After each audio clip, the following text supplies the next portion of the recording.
Hello बच्चों, maths for class 10th linear equation in two variable का second part हम study करने वाले हैं।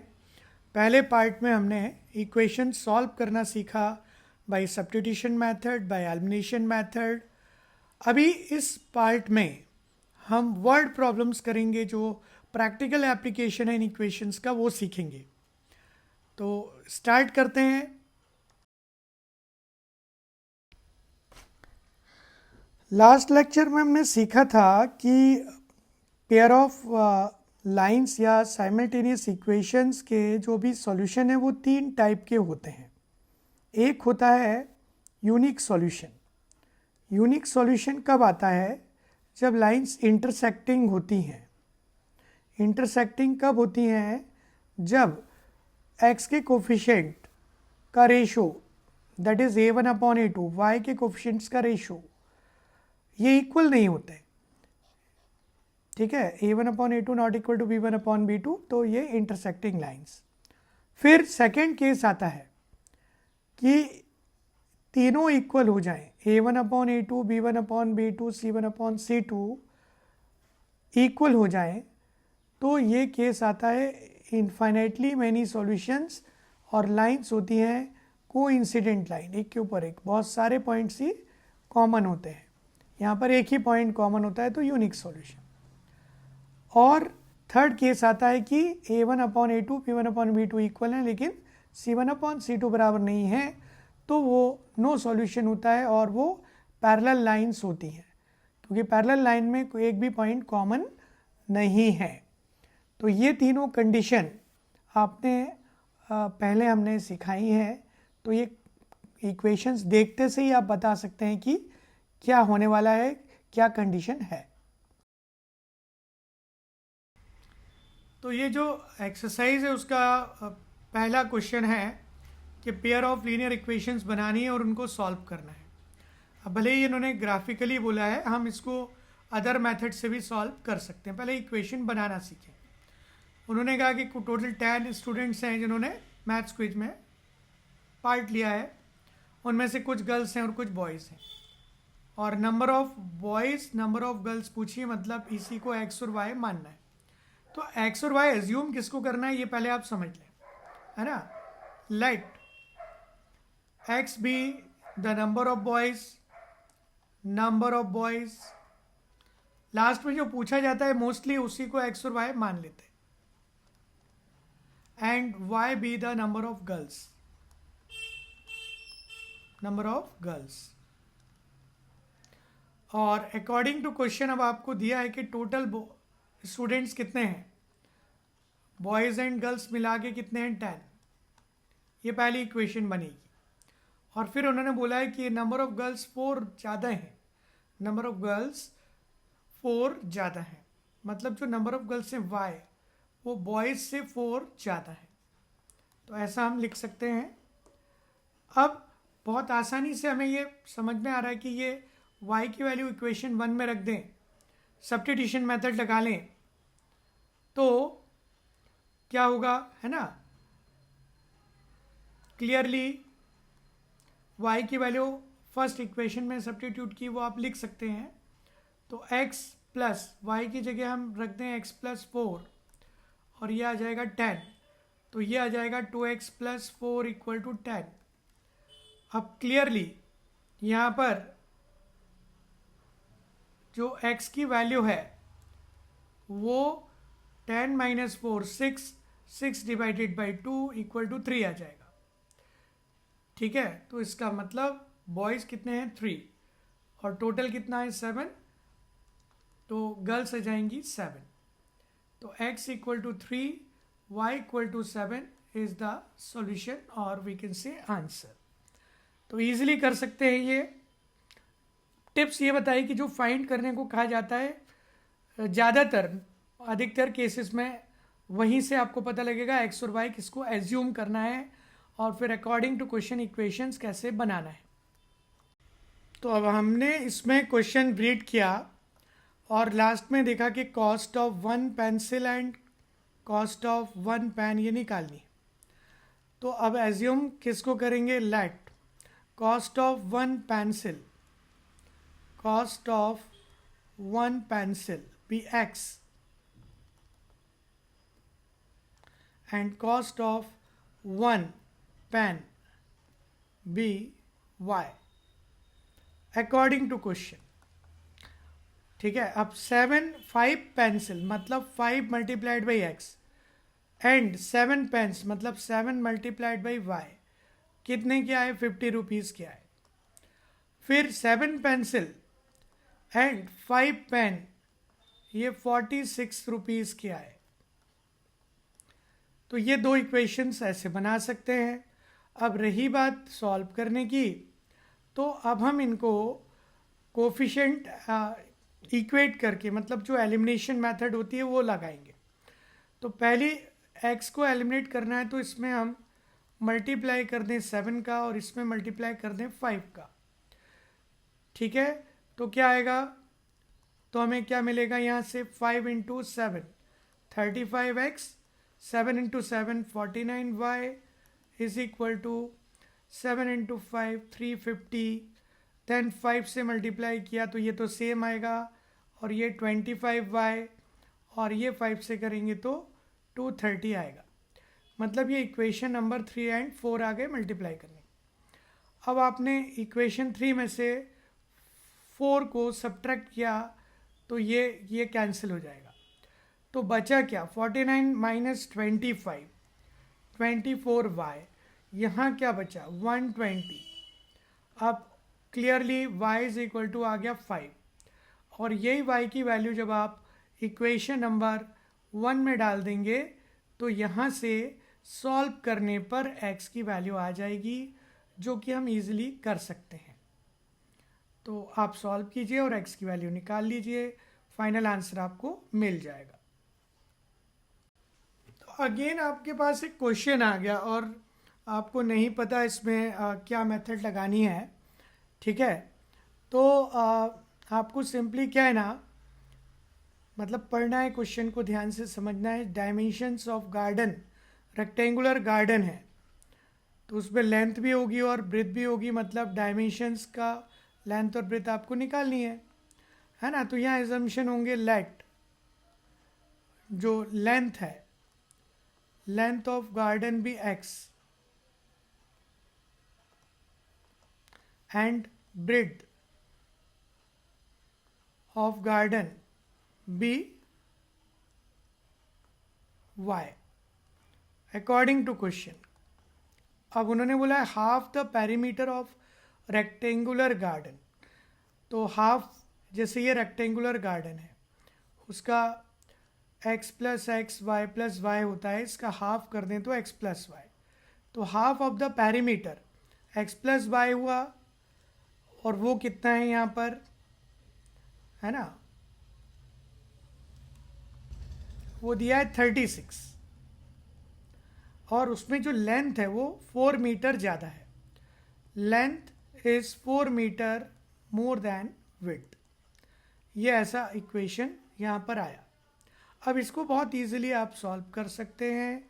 x की वैल्यू यहाँ सब्स्टिट्यूट कर दें तो सब्स्टिट्यूशन मेथड लगाकर सॉल्व कर सकते हैं, या इक्वेशन 2 को रीअरेंज कर लें तो x minus y equal to 4 आ जाएगा. इसे आप इक्वेशन 2 बोल दें. फिर इक्वेशन 1 में और 2 को ऐड कर दें, इक्वेशन 1 और 2 को ऐड कर दें. तो ऐड करने से y से y कैंसिल होगा, 2x आ जाएगा 40 और x आ जाएगा 20.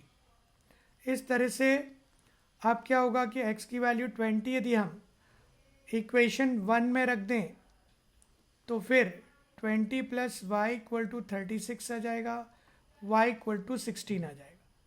तो ये हमें आंसर्स मिल गए. तो अब जो क्वेश्चन आपको दिखाई दे रहा है उसमें एक इक्वेशन तो आपको दी है, दूसरी इक्वेशन इस तरह से लिखना है कि ये दोनों लाइन इंटरसेक्ट करें. तो जो पहला इंटरसेक्टिंग लाइंस की कंडीशन होती है कि a1 upon a2 is not equal to b1 upon b2.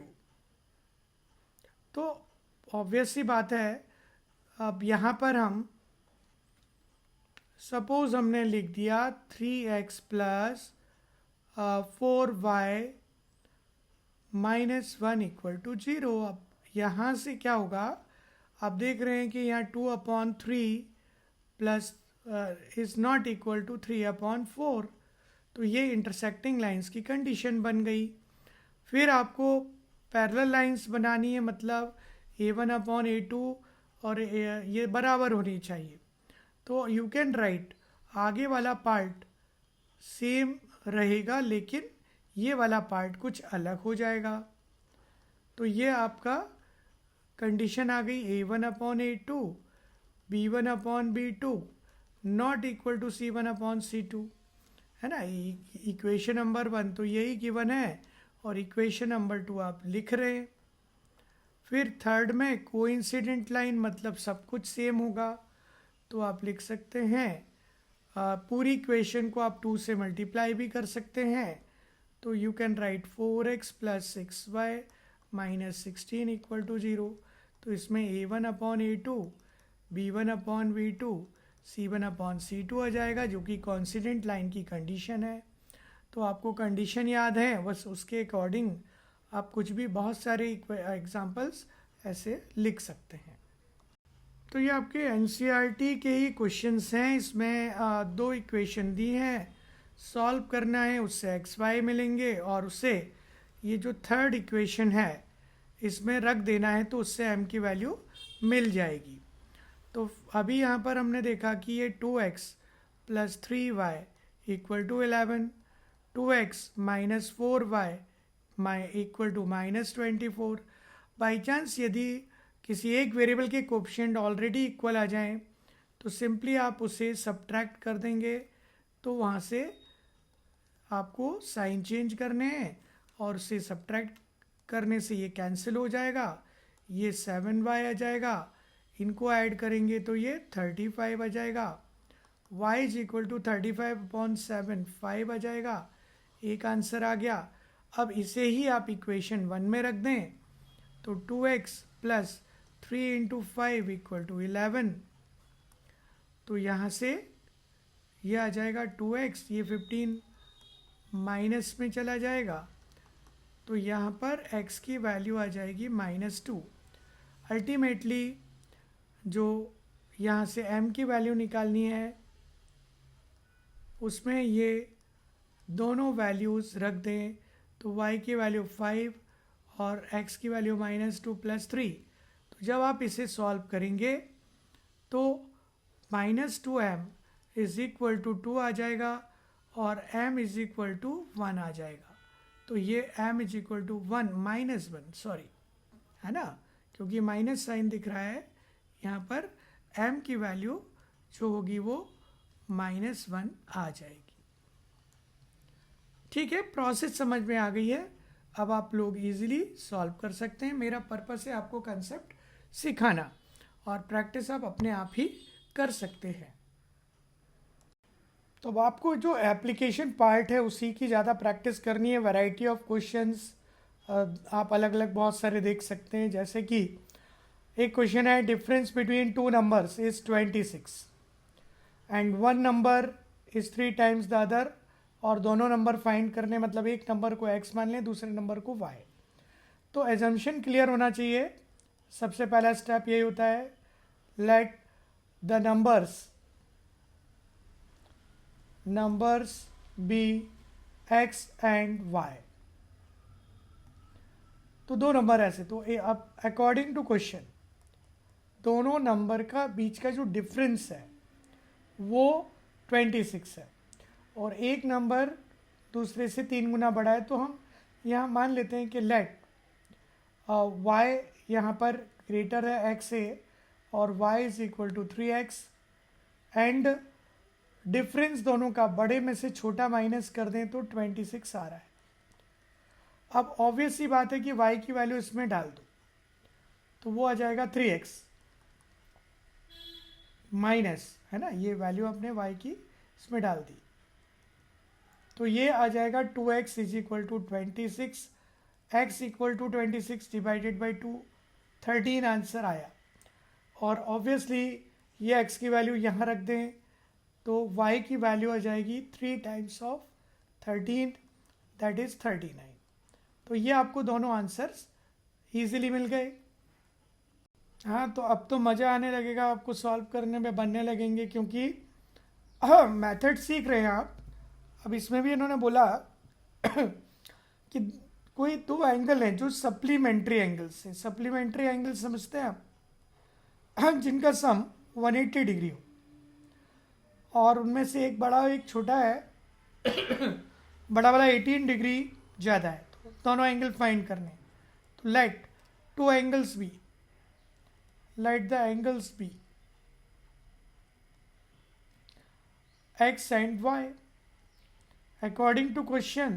क्योंकि ये दोनों ही सप्लीमेंट्री एंगल हैं, इनका सम 180 डिग्री होगा, और कोई एक एंगल बड़ा है, सपोज x बड़ा है y से, तो वो मतलब आप यहाँ लिख सकते हैं एंगल एक्सीड द स्मॉलर। कितना बड़ा है? 18, है ना। x ग्रेटर देन y हमने एज्यूम कर लिया।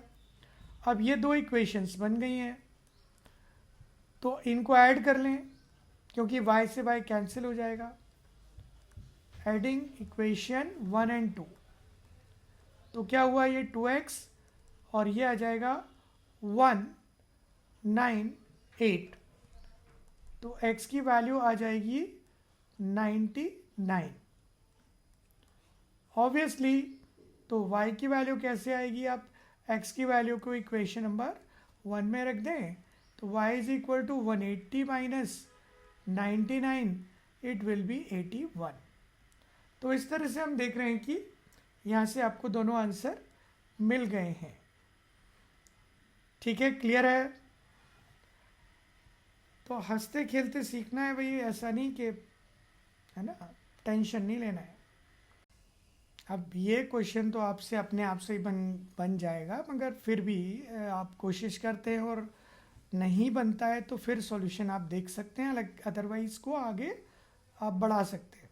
जो लेक्चर्स हैं, यदि आपका प्रैक्टिस ऑलरेडी है तो आप स्पीड बढ़ा के देख लेते हैं, और नहीं पढ़ा, पहली बार ही आप देख रहे हैं, नहीं समझ में, तो आप पूरा एज इट इज़ देखिए। तो यहाँ क्या है, देखो मैंने बताया था एजम्पशन का आइडिया आपको लग जाता है कि जैसे cost of each bat each ball, मतलब इसी को x और y आप एज्यूम कर सकते हैं। तो let cost of 1 bat be x and cost of 1 ball be y. According to question बोल रहे हैं कि 7 बैट और 6 बॉल 3800 रुपीज़ के आ रहे हैं, और 3 बैट और 5 बॉल्स 1750 रुपीज़ के आ रहे हैं। तो find the cost of each bat and each ball, x y निकालना है। तो ये अब आप इसमें देखिए कि किसको एलिमिनेट करना है। तो यहाँ पर आप मान लीजिए x को एलिमिनेट करने का प्लान करते हैं, तो यहाँ 3 से मल्टीप्लाई करें और यहाँ पर 7 से मल्टीप्लाई करें। ठीक है, तो ये क्या आ जाएगा? 21x और 18y इज इक्वल टू 3 का मल्टीप्लाई करेंगे तो ये आ जाएगा 24, और ये तो यहाँ 114 ऐसे आ जाएगा। नेक्स्ट फिर 7 का मल्टीप्लाई करेंगे 21x और ये 35y, और यहाँ से भी मल्टीप्लाई करके क्या आ रहा है देखिए 3 आया।